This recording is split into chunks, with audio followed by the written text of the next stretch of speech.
Сәлем менің каналымның көрермендері. Бүгін мен өзіміздің қазағымыздың ұлттық асы бес бармақты, яғни етті қалай күшті етіп дәмді қылып асуға болатынын көрсететін боламын.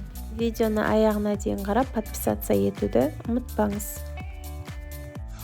Бұл жерде мен қазы, қарта, жал, жая барлығын қостым. Өте дәмді болып шықты етіміз. Олай болса кеттік. Алдымен етімізді, қазы, қартамызды, жаямызды барлығын жуып тазалап, осындай кастрюляға салып аламыз.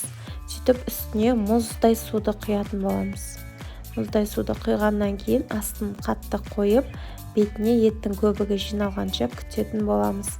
Сіз байқауыңыз керек, еттің көбігі араласып кетсе, сорпаңыздың барлығы көбік болып кетеді. Сол үшін байқап тұру қажет. Осылай көбігінің бары жақсылап жиналады. Сол кезде көбігін алып тастайтын боламыз. Көбігін алып болғаннан кейін осылай дәміне қарай тұз себеміз. Егер де етіңіз тұздалған сүрленген ет болса, тұзды азырақ себесіздер. Менде бұл жерде свежий ет, сол себептен де көбірек тұз септім. Және қайнағаннан кейін осындай зубочистканы алып, қазымызды тесіп суын, ауасын шығарып жібереміз. Сол кезде қазымыз жарылып кетпейді. Одан соң қайнағаннан кейін астын жай қойып, осылай қайнататын боламыз етті.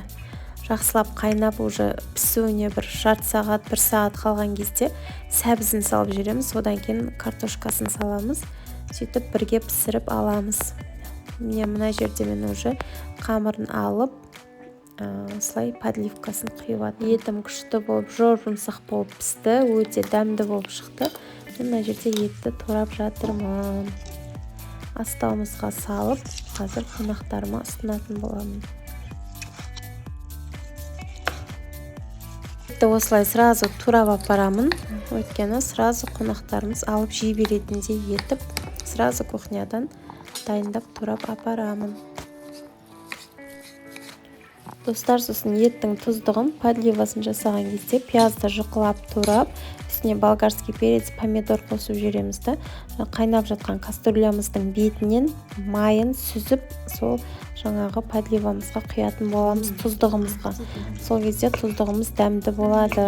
Және Алматы жақта қайнатпайды екен, ал бізде Қызылорда жақта бір қайнатып алады. Сол кезде пиязы тірі болмай тұрады да, жұмсақ болып. Енді өзіңіздің қалауыңызға қарай көресіздер.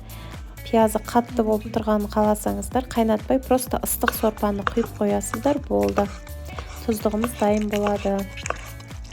Осылай қартаны турап жатырмыз. Қартамыз да жұмсақ әдем болып піскен. Ас болсын достар, бес бармақты күштілеп тұрып дайындап жесеңіздер болады. Осылай болып шықты. Қазында түрі өте күшті болып тұр. Дәмі енді сөз жоқ. Керемет болып шыққан ас болсын.